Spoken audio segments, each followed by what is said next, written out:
அப்பேற்பட்ட அமிர்தமாக இருக்கக்கூடியவர் யார்? ஏன்னா இந்த பெருமாளுடைய மகிமையைத்தான் அனுபவிக்க வேண்டும்னு வேதாச்சாரியன் சொல்றார். இவர் தான் அமிர்தம். ஒரு 17 நிமிஷத்துக்கு முன்னாடி அது இவர் தான் அமிர்தம்னு சொன்னேன்னா எங்கன்னா உதாமிருத் அமிர்தத்வஸ்ய ஈசானஹா எதன்னே நாதிரோகத்தினா அன்னம்னா அமிர்தம், அமிர்தம்னா பெருமாள்னு சொன்னேன். அது சொல்லும் போதுதான் சொன்னேன், இந்த ரசாயனம் தேவர்கள் குடிக்கிறதெல்லாம் அமிர்தம் கிடையாது, பெருமாள் தான் அமிர்தம்.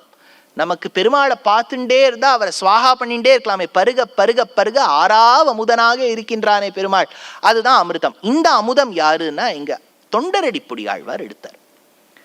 பச்சை மாமலை போல் மேனி பவளவாய் கமல செங்கண் அச்சுதா அமரரேரே ஆயர்த்தம் கொழுந்தே என்னும் இச்சுவை தவிர யான் போய் இந்திர லோகமாளும் அச்சுவை பெரினும் வேண்டேன் அரங்கமான கரருளாலே. இதுக்கு வியாக்கியானம் பண்ணும்போது பெரியவாச்சான் பிள்ளை சாதிக்கிறார், இந்த பாசுரத்தை எப்படி புரிஞ்சுக்கணும்னு ரொம்ப கவனிச்சு கேளுங்க.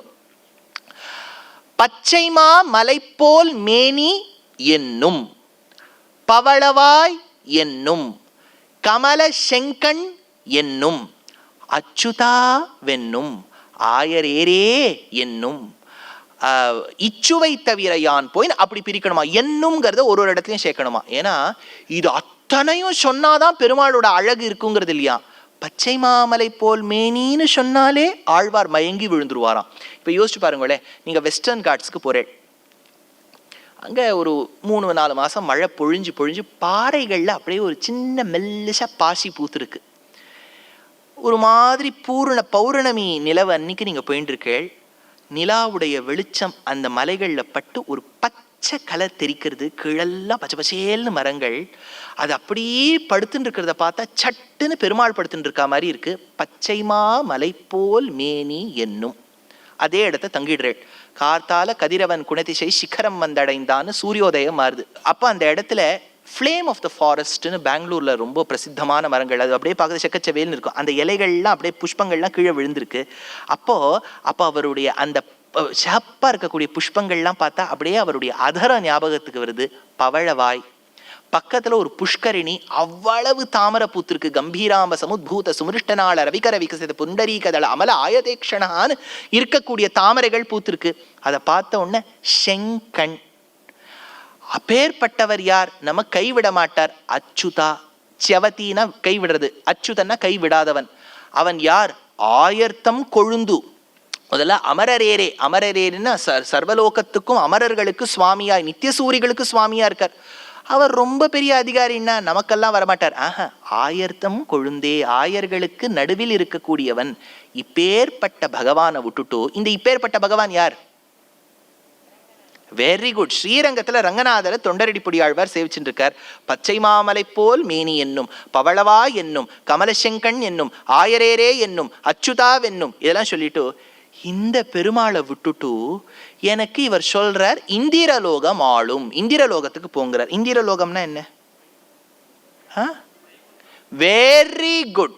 ஏன்னா பொதுவா இந்திரலோகம்னா என்ன சொல்லுவானா, இந்த மேனகா, ஊர்வஷி, திலோத்தமா, சிஐடி, சகுந்தலா இவாள டான்ஸ் ஆடக்கூடிய இடம் தான் வைகுண்டம், ஸ்வர்கம்பா. தப்பு. ஆழ்வாருக்கு அந்த ஸ்வர்க்கத்தை பத்தி சிந்தனையே இருந்தது கிடையாது. அவருக்கு எப்பவுமே வைகுண்ட பிராப்தி, வைகுண்ட பிராப்தி தான். ஆனா அவர் என்ன சொல்றார், எங்க ரங்கநாதரை பார்த்த உடனே எனக்கு என்ன தோன்றதுன்னா, வைகுண்டம் கூட வேண்டாம், இதுதான் எனக்கு அமிர்தம்.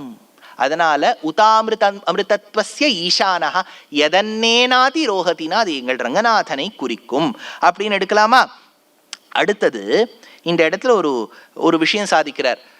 இப்ப நம்ம இருக்கக்கூடிய உலகம் பாதோஸ்ய விஸ்வா பூதானி, ஒரு கால் உலகத்துல இருக்கோமா. இந்த உலகத்துக்கு சாஸ்திரத்துல லீலா விபூதின்னு பேர். ஞாபகம் வச்சுங்க. விபூதினா ஆக்சசரி, பொசெஷன் அர்த்தம். பெருமாளுடைய உலகங்கள் 2 விதம். ஒன்னு தோன்றி மறையும், தோன்றி மறையும், தோன்றி மறையும். That which undergoes a dissolution and then comes back to creation. இதுக்கு லீலா விபூதி. இந்த இடத்தில் பிறந்துதான் பகவான் லீலைகள் காண்பிக்க முடியும். கண்ணனாக வர முடியும், ராமனாக வர முடியும், நிருசிம்மனாக வர முடியும். இது அவர் லீலை அரங்கேறுவதற்கு ஒரு நாட்டிய மேடையா இருக்கா, இதுக்கு லீலா விபூதியின் பேர். இன்னொன்னு அழியவே அழியாது, அதுதான் பரமபதம். அதற்கு நித்திய விபூதியின் பேரு. நித்திய விபூதி, அனித்திய விபூதியான லீலா விபூதி. 2 உலகங்கள் இருக்கா. ஆழ்வாருக்கு பெருமாள் கிட்ட தன் காதலை சொல்ல வேண்டும் என்று ஆசை. பக்ஷி இனங்களை கூட்டு சொன்னார், பக்ஷிகளே பெருமாள் கிட்ட போய் சொல்லுங்கோள், எனக்கு அவன் மீது காதல் உள்ளது. அது பாரத தேசத்து பக்ஷி. அது என்ன சொல்லி எடுத்து, நான் போய் இது சொன்னா எனக்கு என்ன கொடுப்பேன்னு கேட்டு, இந்தியன் பேர்டு அது, ஏதாவது நீ எனக்கு ஏதாவது திரும்பி கொடுத்தாதான். அப்ப ஆழ்வார் சொல்றார், பொன்னுலகாளீரோ புவன முழுதாளீரோ, நீ வைகுண்டத்தை ஆள்றியா இந்த பூமி ஆள்றியா, ரெண்டுமே உனக்கு சொந்தம். கொடுத்துட்டார் குருவிக்கு. அந்த குருவி ஓகே டீல் டன். இந்த டீலா நோ டீலான்லாம் வந்தது பாருங்க, டீல் டன் அப்படின்னு சொல்லிட்டு இந்த பறவை பறந்து போயிடுது. உடனே ஒருத்தர் ஆழ்வார்கிட்ட வந்து கேட்டார், நீர் பெருமாள் மேல இருக்கக்கூடிய காதலினால் சொல்லிவிட்டீர், 2 உலகத்தையும் அவர்கிட்ட கொடுத்துருவேன். ஒன்று நித்திய விபூதியும் அந்த பறவைக்கு கொடுத்துருவேன்னு சொல்லிட்டேன், இந்த லீலா விபூதியும் கொடுத்துருவேன்னு சொல்லிட்டேன். ஒருவேளை அது உன் காதலை போய் பெருமாள் கிட்ட சொல்லி பெருமாளுக்கும் உனக்கும் கல்யாணம் நடந்து கொடுத்தான்னு, நீங்க 2 பேரும் தம்பதி எங்க குடியிருப்பேள், 2 உலகத்தையும் தான் அவா கிட்ட கொடுத்தாச்சே. அப்போ அந்த குருவி ரொம்ப தயையோடு ஏதாவது ஒரு ஓரமா ஒரு இடம் காமிப்போமா, அந்த இடத்துல போய் தங்கிடுவேன்னு விட்டார் ஆழ்வார். அதனால பொன்னுலகாளீரோ புவன முழுதாளீரோன்னு கேட்டார். அப்பேற்பட்ட ஏதாவானஸ்ய மகிமா அப்படின்னு சொல்லியிருக்கார் இந்த ஸ்லோகத்துல, இந்த மந்திரத்துல. இப்போ அடுத்த ஒரு மந்திரத்துக்கு போறதுக்கு முன்னாடி இதுல இன்னொரு அர்த்தம் சொல்றார் பெரியவர், இந்த வியாக்கியாத்தா. ஆகம சாஸ்திரத்துல பெருமாளுக்கு 5 நிலைகள் சொல்லப்பட்டிருக்கு. பர, வியூக, விபவ, அந்தர்யாமி, அர்ச்சைகள். இது ஆர்டர் எல்லாத்தையும் ஆர்டரா வந்துருக்கோம். பர, வியூக, விபவ, அந்தர்யாமி, அர்ச்சைகள். பரன்னு சொல்லக்கூடியது பரஸ்வரூபம், அதுதான் பரமபதம்னு பேர். இப்போ நம்ம சாஸ்திரத்துல எல்லாம் படிக்கிறோம் இல்லையா, அதாவது பிரம்மாவுக்கு பூமி தேவியை கூட்டுண்டு வைகுண்டத்துக்கு போனார். அப்போ சொன்னார், அந்த வைகுண்டம் இந்த சாஸ்திரத்துல சொல்லப்பட்ட வைகுண்டம் அன்று. அந்த வைகுண்டத்துக்கு மோட்சம் அடைஞ்சவா மட்டும்தான் முடியும். பிரம்மாவுக்கே அவர் இன்னும் பத்தாத்மாவாச்சே, அவர் இன்னும் முக்தாத்மாவாலியே. காரிய வைகுண்டம்னு ஒன்று சாஸ்திரம் சொல்றது. அது ஒரு நடுவில் ஒரு ஒர்க்கிங் மாடல் மாதிரி ஒரு இடம் வச்சிருக்கார், அந்த இடத்துக்கு போயிட்டு வரா மாதிரி. பரஸ்வரூபம், பரநிலைனா பரவாசுதேவனா இருக்கார். இன்னைக்கும் ஸ்ரீரங்கத்துக்கு போனேன்னா பரவாசுதேவ விமானம்னு பேர். அதுக்கு மேல பிரணவ திவ்ய விமானம் அப்படின்னு தீட்சிதர் எடுக்கிறார். பரவாசுதேவன் பேர். பர அந்த நிலைக்கு பர நிலைன்னு பேர். அடுத்தது வியூக, வியூகவை பத்தி நான் சொல்றேன் அப்புறம். 3வது விபவ, எப்போது பெருமாள் வைகுண்டத்திலிருந்து இங்கு பிறந்து ராமனாகவும் கண்ணனாகவும் அவதரிக்கின்றானோ, அதிமானுஷ சீலவிருத்த வேஷைஹி அதிவிருத்தாமர விக்ரம பிரதாபைஹி அதிலங்கித சர்வலோக சாமியம் வரையே வைஷ்ணவ வைபவாவதாரம். இதுக்கு விபவம்னு பேர். ராமகிருஷ்ணாதி அவதாரங்களுக்கு விபவம்னு பேர். ஞாபகம் இருக்கா? 4வது, நம்ம ஒத்தொருத்தருக்குள்ளேயும் பகவான் அந்தர்யாமியா இருக்கார், அதுக்கு அந்தர்யாமித்வம் ஹார்தம் அப்படின்னு பேர். 5வது நிலை, இந்த திவ்ய தேசத்துக்கு வந்துட்டார்னா அசைய மாட்டார், நகர மாட்டார். குருவாயூரப்பனாகவும் திருவல்லிக்கேணி பார்த்தசாரதியாகவும் திருநீர்மலையில் நீர்வண்ணனாகவும் வீரராகவனாகவும் விஜயராகவனாகவும் பக்தவத்சனாகவும் போரேற்றாகவும் திரு தீபப்பிரகாசனாகவும் உப்பிலியப்பனாகவும் ஆறாமுதனாகவும் திருவேங்கடமுடையானாகவும் இருக்கிறார் இல்லையா, இதற்கு அர்ச்சான்னு பேர். பர, வியூக, விபவ, அந்தர்யாமி, அர்ச்சை. ஆச்சா, இது ஞாபகம் வச்சுட்டேல. இப்ப நடுவில் நான் அப்புறம் சொல்றேன்னு ஒன்று சொன்னேன், அதுதான் வியூகம். இந்த வியூக நிலையில பெருமாள் 4 ரூபமா இருப்பார். வியூக வாசுதேவன், சங்கர்ஷணன், பிரத்யும்னன், அனிருத்தன். இந்த பிரத்யும்னன், அனிருத்தன் நான் வரிசையா கரெக்டா சொல்லணும் பாருங்க. அதனால வியூக வாசுதேவன், சங்கர்ஷணன், பிரத்யும்னன், அனிருத்தன். அதனால்தான் அனிருத்தோ அப்பிரதிரதா பிரத்யும்னோ அமித விக்ரமஹா. 4 ரூபமா இருக்காரா? சதுர்மூர்த்திர் சதுர்பாஹு சதுர்வியூஹஸ் சதுர்கதிஹி. சதுர்வியூகம்னு வருதா, இதுதான். இப்போ இந்த பெருமாள் பரமபதத்துல இருக்கும்போது பரவாசுதேவன் ஒரு நிலை சொன்னேன், ஞாபகம் இருக்கா? இப்போ வியூகத்தை சொல்லும் போது இன்னொரு வாசுதேவன் சொன்னேன். என்ன வாசுதேவன்? வியூக வாசுதேவன். பரவாசுதேவன், வியூக வாசுதேவன் சொன்னேனா, வியூக வாசுதேவனை சொல்லிட்டு இன்னும் 3 நிலைய சொன்னேன். சங்கர்ஷணன், பிரத்யும்னன், அனிருத்தன். இப்ப நீங்க என்ன பண்ணணும்னா, சங்கர்ஷண பிரத்யும்ன அனிருத்தர்கள் இதை எப்படி ஈஸியா ஞாபகம் வச்சுக்கலாம் தெரியுமோ? SPA, SPA. சங்கர்ஷணன், பிரத்யும்னன், அனிருத்தன். இப்ப மறக்கவே மாட்டேன் பாருங்க. ஸ்பாவை இந்த பக்கம் வச்சுக்கோங்க, பரவாசுதேவனை இந்த பக்கம் வச்சுக்கோங்க, நடுவில் வியூக வாசுதேவன் இருக்காரு இல்லையா? This is called the transition state. I am going to explain the process of creation. இப்போ நீங்க பாலை பார்த்திருப்பேள், அடுத்த நாள் அது நன்றா தோய்ந்து தயிராக மாறிவிடும், கட்டியாயிடும் பார்த்திருக்கேள். இந்த பாதி ராத்திரிக்கு நீங்க போய் அதை பாருங்கோ, அப்போ அது பார்த்தேன்னா தயிராகவும் இருக்காது, பாலாகவும் இருக்காது, ஒரு டிரான்சிஷன் ஸ்டேட் இருக்கா, அதுதான் வியூக வாசுதேவன். பரவாசுதேவனுங்கிறவர் தான் பால். நீங்க உடனே அவர் பால்னா எந்த A2 பாலா A1 பாலா இதெல்லாம் கேட்காதீங்க. சும்மா ஒரு எக்ஸாம்பிளுக்காக சொல்றதெல்லாம் நம்ம வச்சுக்க முடியாது. எப்பவுமே சாஸ்திரத்துல புரியறதுக்காக சொல்ற உவமையெல்லாம் நம்ம ரொம்ப எக்ஸாஜரேட் பண்ணக்கூடாது. ஐயோ இந்த கொக்கு பால் வெள்ளை அப்படின்னு சொல்ற, நாளை காப்பி போடும்போது கொக்கையா எடுத்துன்னு வர முடியும் இல்லையா? அதனால இதெல்லாம் ஜாகிரதையா புரிஞ்சுக்கணும். பரவாசுதேவன் பால், சங்கர்ஷண பிரத்யும்ன அனிருத்தர்கள் தயிர், நடுவில் பாலும் இல்லை தயிரும் இல்லை தான் வியூக வாசுதேவன். அடுத்தா இப்ப இந்த வியூக வாசுதேவன் கிட்டேந்து சங்கர்ஷண பிரத்யும்ன அனிருத்தர்கள் வரா இல்லையா? சங்கர்ஷணன் என்ன பண்ணுவார் அப்படின்னா லயம், டிசல்யூஷன், டிஸ்ட்ரக்ஷன். டிஸ்ட்ரக்ஷனுங்கிற வார்த்தை அவ்வளவு நன்னா இல்லை, டிசல்யூஷன். எதெல்லாம் பிரளய காலத்துக்கு அவர் தான் காரணம், அவருக்கு சங்கர்ஷணன் பேர். அடுத்தது பிரத்யும்னன். பிரத்யும்னன் எதற்கு காரணம்? சிருஷ்டிக்கு காரணம். அனிருத்தன் எதற்கு காரணம்? பாலனத்துக்கு காரணம், ப்ரொடெக்ஷன். எடுத்த இப்போ ஒரு டவுட் வரும், சார் கிரியேஷன் ப்ரொடெக்ஷன் டிஸ்ட்ரக்ஷன் தானே சொல்லுவோம், நீங்க டிஸ்ட்ரக்ஷன் கிரியேஷன் ப்ரொடெக்ஷன் எதுக்கு சொல்லணும்? சங்கர்ஷண பிரத்யும்ன அனிருத்தர்கள்னு எதுக்கு சொல்றேன்? பிரத்யும்ன அனிருத்த சங்கர்ஷணர்கள்னு சொல்லக்கூடாதான்னு கேட்டால் சாஸ்திரம் இல்லைன்னு கொடுத்தோம். ஏன்னு கேளுங்க. இப்போ நான் ஒரு வீடு வச்சிருக்கேன், ஐ ஹாவ் அ ஹவுஸ். நீங்க வந்திருக்கேள் இன்னைக்கு, என் வீடை நான் நல்லா மெயின்டைன் பண்ணியிருக்கேன். நீங்கள் புதுவாள் அந்த ஏரியாவுக்கு நான் மாற்றுக்கு வந்திருக்கேள், நான் இந்த வீடை நல்லா மெயின்டைன் பண்ணுறேன், பெயிண்ட் அடித்தது அடித்தபடியே இருக்குது, எல்லாம் இருக்குது. நீங்கள் உள்ளே வந்த உடனே என்ன நினைப்பேள்? அவரும் நம்மள மாதிரி புதுசாக இன்னைக்கு வந்திருக்காருன்னு நினைப்பேள். தேர் ஆர் சான்சஸ், ஏன்னா நான் வச்சிருக்கிற விதத்தை பார்த்தா அவ்வளோ நல்லா இருக்குது. ஆனால் I know that you will assume this wrongly. எனக்கு தெரியும் நீங்கள் நானும் புதுவாள்னு நினச்சிப்பேள். அப்போ நான் அதை என் வாக் சாமர்த்தியத்தில் நிரூபிக்கணும், நான் ஏற்கனவே இங்கே இருந்திருக்கேன்னு. எப்படி சொல்லுவேன் தெரியுமோ? வாங்கோ வாங்கோ உள்ள வாங்கோ உட்காந்துக்குங்கோ, எப்படி இருக்கா ஆற்றுல எல்லாரும் எப்படி இருக்கா? ஐயோ நேற்று தான் தோசையை ஷாட்டுட்டு அந்த கல்லை தேக்க போட்டிருக்கேன், போய் தேய்ச்சுட்டு வரணும். இப்போ இதுலேருந்து என்ன தெரியுது? நான் இந்த ஏரியாவுக்கு புது ஆள் இல்லைன்னு தெரியுது. ஏன்னா நேற்று தான் நான் தோசை வாத்து சாப்பிட்ருக்கேன்னா மாவு அரைச்சு எனக்கு எங்கே அரிசி கிடைக்கிறது, கிரைண்டர் இருக்குது, லைட் இருக்குது, எல்லாம் இருக்குன்னு தெரியும். To prove to the other person that I am not new to this area, I am telling him that I have done certain activities yesterday. அப்படின்னா நான் நேற்று இருந்தேன், நீ என்னை தப்பா நினைச்சுக்காத, இன்னைக்கு தான் வந்திருக்கேன்னு. இப்போ கிரியேஷன் ப்ரொடெக்ஷன் டிஸ்ட்ரக்ஷன் சொல்லிட்டா என்ன ஆகும்? We may become akin to the philosophy of the West. இப்போ ஆக்சிடென்டல் ரிலிஜன்ஸ்னு சொல்லக்கூடிய கிறிஸ்டியானிட்டி, ஜுதாயிசம், இஸ்லாம், இந்த மதங்களுக்கெல்லாம் காமனாக இருக்கக்கூடிய ஒரு டெனட் என்னன்னா, they believe that there is linearity.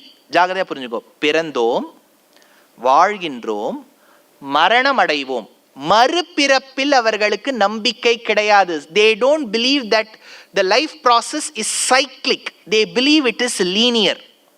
புரியுதா? அதனால தான் அவர்களுக்கு உடலை சம்ரட்சிக்க வேண்டிய பொறுப்பு இருக்கு. ஏன்னா டே ஆஃப் ஜட்ஜ்மெண்ட் போது அதுல ஒரு சக்தியை புகுத்தி ஹெவன் ஹெல்லுக்கு அனுப்புவதாக அவர்களுடைய நம்பிக்கை. இப்போ அதை கிரிட்டிசைஸோ கிரிட்டிக் பண்றதுக்கோ நான் வரல, விஷயத்தை சொல்றேன். நமக்கு அப்படி இல்லை. இந்த உடலை வச்சு இப்படி ஒரு இந்த ஜீவாத்மா ஒரு சரீரமா போயிட்டு இருக்கு. ஒரு சரீரத்துக்கும் நம்ம 6 அடி பை 2 அடி கேட்டுட்டே இருந்தோம்னு வச்சுக்கோங்க, பாரத தேசத்துல அது கஷ்டமா போயிடும். அதனால எரிச்சு தள்ளுறோம். ஏன்னா இது ஒரு சரீரமா மாறிண்டே இருக்கே. We believe it is cyclic. பெருமாளுடைய சிருஷ்டியும் அப்படிதான், சம்ஹாரமாகி சிருஷ்டியாகி பாலனமாகி மறுபடியும் அந்த சம்ஹாரம் நடக்கும். இப்ப அது எப்படி ப்ரூவ் பண்ணுவார் பெருமாள்? அதனால தான் டிஸ்ட்ரக்ஷனை முதல்ல சொல்லிட்டார், which means that there was a world before.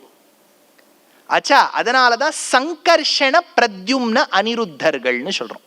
ஆச்சா, இந்த வியூக வாசுதேவன், சங்கர்ஷணன், பிரத்யும்னன், அனிருத்தன், இவா 4 பேரும் 3 மூர்த்தியா பிரிவா. 4 into 3 12. கேசவாய நமஹ, நாராயணாய நமஹ, மாதவாய நமஹ, கோவிந்தாய நமஹ, விஷ்ணவே நமஹ, மதுசூதனாய நமஹ, திரிவிக்ரமாய நமஹ, வாமனாய நமஹ, ஸ்ரீதராய நமஹ, ரிஷிகேஷாய நமஹ, பத்மநாபாய நமஹ, தாமோதராய நமஹ. அப்பாடி சொல்லிவிட்டேன்.